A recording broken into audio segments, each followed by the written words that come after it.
For my part in this allegory, I'm not going to make the same mistakes my father made. Howard vanished from my mother's life before I was even in it, so when he sent me a letter a few days after Mum's funeral, it was the first I'd ever heard from him. Pity he was dead. Writing from beyond the grave must be a genetic habit in my bloodline. His letter contained a key, instructions, pleas for forgiveness. I figured the dead don't have much use for absolution, so I turned to his prophetic passing, which he inexplicably expected to come any day. Clearly averse to explanations, my father preferred to leave directions to a bank on Mayfair I'd never even heard of. In that bank was a safety deposit box in his name, and myself as executor. Of course, I went, as he knew I would.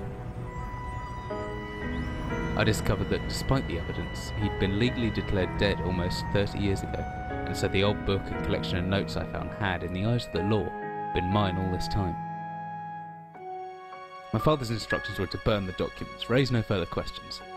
But that was his error. No man's immune to the shameful trappings of curiosity, and my humanity got the better of me. The university I taught at was world renowned for two things: physics and linguistics.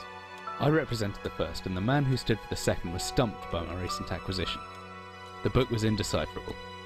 The notes, however, showed a location somewhere in uninhabited northern Greenland. It took me almost a year to book the last flight I'd ever take. As I watched civilization disappear along with Heathrow, I realised my father had disappeared 3 decades ago, almost to the day, and I considered in turn what it was that I was leaving behind. We landed on a strip of ice a few feet wide, and within minutes I was pulling away on a chartered boat, beginning the 12-hour journey that would lead me into my past.